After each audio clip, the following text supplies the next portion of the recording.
अस्सलाम वालेकुम जनाब, खैरियत से हैं। जंग लड़ने के ना मुख्तलिफ तरीके हैं। एक जंग लड़ने का और भी तरीका है। देखें, एक आम आदमी वो क्या कर सकता है और हुकूमत को क्या करना चाहिए इस वक्त में।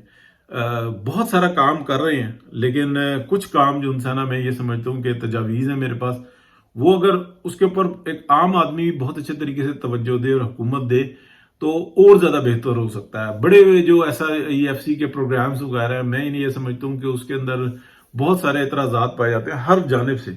लेकिन जो इंडिया है, अगर उससे मुकाबला करना है तो 5 साल 10 साल बाद का टारगेट लेना होगा। और उसके लिए मैंने तजावीज़ दी हैं कि इंडस्ट्री किस तरह की होनी चाहिए, जो छोटी इंडस्ट्री है उसके ऊपर कैसे तवज्जो दी जा सकती है, मैं आपको बताता हूँ। इस जंग के को जीतने के बाद की सूरत हाल है कि पाकिस्तान का जो कारोबार जिंदगी है ना, उसको मजबूत करना होगा। जैसे पंजाब में हो रहा है, ऐसे ही पूरे पाकिस्तान में करना होगा।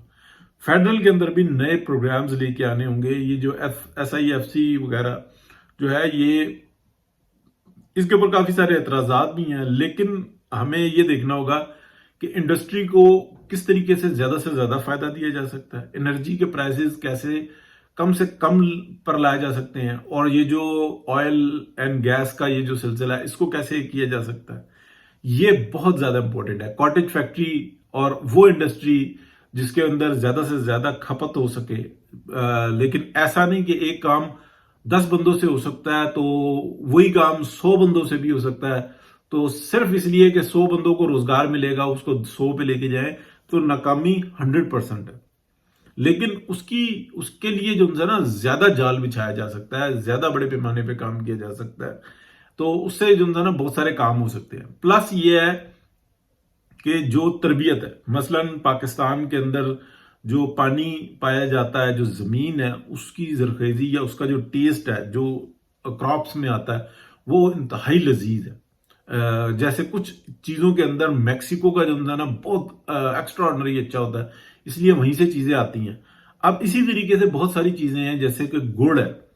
गुड़ जो है वो पाकिस्तान के अंदर बनता है, बहुत अच्छा बनता है, लेकिन बड़े ही बेढंगे तरीके से बनता है, प्रॉपरली नहीं बनता। जैसे यूरोप के अंदर, अमेरिका के अंदर क्यूब्स मिलती हैं गुड़ की, इस तरीके से ये कोई बड़ा मसला नहीं है। और ये इस चीज को ऐसा नहीं है कि फिर किसी फौजी के हवाले कर दिया जाएगा, लो जी अब आप संभालो, ये बहुत अच्छा काम कर लेते हैं लिहाजा उनको चेयरमैन बना दे। नहीं, सिर्फ और सिर्फ जैसे टेप्टा है, इसी तरीके से टेप्टा के अंदर ही बेशक कर ले, आप उसको बढ़ा ले कि यार किस तरीके से दुनिया के अंदर ये काम हो रहे हैं। उन दुनिया से जस्ट आप एक्सपर्ट्स बुलाएं और बुला के ये कहें कि जनाब ये फैक्ट्री लगाएं और उसी के अंदर जो है ना तरबियत दें और पूरी पाकिस्तान के अंदर ये करें। ये मैं एक एग्जांपल दे रहा हूं। और फिर जब वो बनेगा तो एक्सपोर्ट होना शुरू हो जाएगा, और एक्सपोर्ट से ज्यादा जो है ना, उसकी लोकल खपत शुरू हो जाएगी। इस तरीके के काम बहुत सारे करने होंगे, इससे लोगों को रोजगार मिलेगा। फिर जो एनर्जी को बचाने के लिए जो है ना, बहुत सारे काम किए जा सकते हैं वो। फिर इंडस्ट्री, कॉटेज इंडस्ट्री पे बहुत ज्यादा फोकस करना होगा, अभी भी हो रहा है, यही काम हो रहे हैं। लेकिन एक जंगी जुनून जो होता है ना, उसमें लेके आना होगा, तो लोग इस तरीके से आगे बढ़ते चले जाएंगे। जैसे खजूर है पाकिस्तान का, बहुत बड़े पैमाने पे जो है ना एक्सपोर्ट होता है, लेकिन खजूर से बनने के बाद जो चीजें एक्सपोर्ट होती हैं, या सिंगल खजूर को भी जिस तरीके से उसकी टॉपिंग की जाती है और उसको एक्सपोर्ट किया जाता है, वो चीज पाकिस्तान की जानिब से नहीं नजर आती। तो हमें, जैसे टार्ट्स हैं जो छोटे बिस्किट टाइप से होते हैं, क्या खजूर का और टार्ट का इंतजाज करके, मिक्सचर करके और उसको खूबसूरत करके अच्छी पैकिंग बना के क्या हम मार्केट में लेके आ सकते हैं? जब मार्केट में ले आएंगे, मार्केट में कामयाबी होगी तो एक्सपोर्ट होना शुरू हो जाएगा। पाकिस्तान का जितना बिस्किट है पूरे यूरोप और अमेरिका में जो है ना खाया जाता है, और बेहतरीन तरीके से खाया जाता है, यानी कि उसको बहुत पसंद किया जाता है। लेकिन क्या उसके अंदर कुछ कमी भी है? हाँ, उसकी पैकिंग में और इस तरीके का काम नहीं पाया जाता, या उसकी एक्सपोर्ट पे वो तवज्जो नहीं दी जाती कि जो देनी चाहिए। क्या इसके मजीद ब्रांड्स बनने चाहिए? हाँ, बहुत ज्यादा बनने चाहिए। ये मैं सिर्फ चंद एक एग्जांपल्स दे रहा हूं। बाजरे का जो कंसेप्ट है पाकिस्तान के अंदर, उसको बढ़ाना चाहिए। बाजरे की रोटी, छोटी छोटी सी बिस्किट्स वगैरह जो है ना, इंतहाई एक्सपेंसिव होते हैं। यहाँ पे रिच लोग खाते हैं। क्या वो सस्ते दामों आ सकते हैं? अच्छी क्वालिटी और सस्ते दामों पाकिस्तान से बहुत जबरदस्त आ सकता है। तो ये चीज जो है ना, बहुत इंपॉर्टेंट है। यहां पर जब एक्सपोर्ट की जाती है ना यूरोप में और अमेरिका में पाकिस्तान की स्टफ्स, تو اس کے اندر پیکنگ کا بہت بڑا مسئلہ آ جاتا ہے. تو ہمیں یہ پتا ہونا چاہیے کہ چند ایک چیزوں کے اوپر بہت اچھے طریقے سے, جیسے ایک وہ چینل ہے چائے والا کے نام سے, اس ٹائپ کے بندوں کو نا وہ ان پروجیکٹس کے اندر نا فرنٹ پہ لانا ہوگا کہ بھائی آپ اس کو آگے پروموٹ کریں. کسی ضرورت نہیں ہے کہ نہیں جی یہ میجر جنرل صاحب ریٹائر ہو رہے ہیں, اس کو جناب چیئرمین لگا دیتے ہیں, یہ بہترین کرے گا, ہوگا وہ توپ کھانے کا, تو پھر بعد میں جو بیڑا گرک ہوتا ہے نا کاموں کا, یہ نہیں ہونا چاہیے. تو اس ٹائپ کے کام جو ہے نا یہ بہت ضروری ہیں انڈیا سے جنگ جیتنے کے لیے. انڈیا بہت سارے چیزوں میں بہت آگے ہے, اور پاکستان کے اندر جو ہے یہ جس طریقے سے پنجاب میں کام ہو رہا ہے ایک ایگزامپل ہے. آپ دیکھیں گے کہ یہ جو پنجاب میں کام ہو رہا ہے نا, اگلے 5 سال کے بعد دنیا سے ٹورسٹ پاکستان میں آنا شروع ہو جائے گا, اور بالخصوص پنجاب میں آنا شروع ہو جائے گا. یہ جو لوہا لکڑ جو اپنا تجاوزات, یہ جو تاریں وابڈا کی پھیلی ہوئی ہیں, اور پارکنگ نہیں ہے, یہ ساری چیزیں ختم ہوں گی, اور دنیا سے جو ہے نا اپنا ٹورسٹ آنا شروع ہو جائے گا.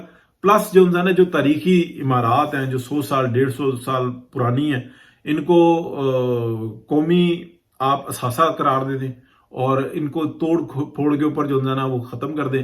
جیسے جیسے شہر بڑھ رہے ہوں تو آپ ارد گرد کی بلڈنگوں کو خرید کے اور اس کو قومی تجاوزات میں لے کے آئیں, ان بلڈنگوں کو خریدیں ان کی مرضی سے, جو وہ ریٹ مانگتے ہیں اسی پہ دینا شروع کر دیں, انہیں کو ہوٹلز قرار دینا شروع کر دیں, ریسٹورنٹس قرار دینا شروع کر دیں. ٹورزم کہیں سے کہیں چلا جائے گا. تو یہ ہے جنگ لڑنے کا طریقہ. اگر ادروائز یہ جو دوسری جنگیں ہیں جو لڑنے لڑانے کی ہیں, اس کے اندر پاکستان اللہ کا شکر ہے بہترین اس نے اپنا لوہا منوایا بہت دفعہ پہلے کی. اب جواب کیسے دیں؟ دیکھیں انڈیا کو جواب تو دینا بہت ضروری ہے. ایک تو یہ ہے کہ یہ صحافیوں کی ذمہ داری ہے, یہ نہ ISPR کی نہ حکومت کی, یہ صحافیوں کی ذمہ داری ہے کہ وہ یہ جو انڈین چینلز کے ٹکڑے ہیں ان کے مختلف زبانوں میں ترجمے کریں, اٹیلین میں, جرمن میں, فرینچ میں, جو بڑی زبانیں ہیں, اسپینش میں, انگلش کے اندر بالخصوص, یہ اس کے ترجمے کریں, اور اسی ترنگ کے ساتھ, اور پھر اس کو جب پوسٹ کریں تو ضروری نہیں ہے کہ اپنی اشتہار بازی کریں, اگر کم از کم مطلب کوشش کریں کہ اشتہار بازی ہو تاکہ ہر ایک شیئر کر سکے, اور اس کو ٹیگ کریں. پھر جیسے اٹیلین زبان میں ہے یا جرمن زبان میں آپ رکھ لیں, جرمن زبان میں کر رہے ہیں کہ بھئی یہ اس کا ترجمہ ہے, تو نیچے جو ہے نا ہنٹ کریں کہ اگر کسی جرمن بولنے والے کو اس بات پہ شبہ ہے کہ یہ ہم لوگ غلط ترجمہ کر رہے ہیں تو یہ ٹیگ ہے آپ کی ایمبیسی کا. ان سے پوچھیں کہ کیا انڈیا اس طریقے کی دہشت گردی کو میڈیا کے اوپر سپورٹ کر رہا ہے کہ نہیں کر رہا. اس کے بڑے گہرے اثرات ہوتے ہیں, اس کے بہت شدید اثرات ہوتے ہیں, کیونکہ لوگ مانتے نہیں ہیں. وہ کہتے ہیں, وہ آج بھی جو یہاں پہ لوگ ہیں وہ یہ سمجھتے ہیں کہ کشمیر انڈیا کا ہے اور پاکستان نے اس کے اوپر قبضہ کر رکھا ہے. یہ پرابلم ہے. اور جو انڈیا کا جو زیر تسلط کشمیر ہے اس کے بارے میں سمجھتے ہیں کہ وہاں پہ پاکستان افراتفری پھیلاتا ہے, وہاں کے لوگ جو ان سے وہ انڈیا کے ساتھ رہنا چاہتے ہیں, اور اس قدر سختی کو وہ یہ نہیں سمجھتے, کیونکہ یہ باتیں جو ہم اب دہراتے رہتے ہیں میڈیا کے اوپر یہ باہر نہیں جاتی. تو اس چیز سے ایسا نہیں ہے کہ یہ لوگ ایک دم سے تبدیل ہو جائیں گے, لیکن چپ کر جاتے ہیں. پھر ان کے اندر نا یہ بات آ جاتی ہے کہ سوال کرو تو ایک دم سے آ جاتا ہے یار ٹیگ کیا ہوا ہے, اپنی ایمبیسی کو ای میل کرو, پوچھو ان سے سوال اٹھاؤ کہ کیا یہ جو میڈیا کے انڈین میڈیا کے جو ٹکڑے ہیں یہ درست ہے یہ کہ نہیں ہے. تو یہ ایک تجویز ہے.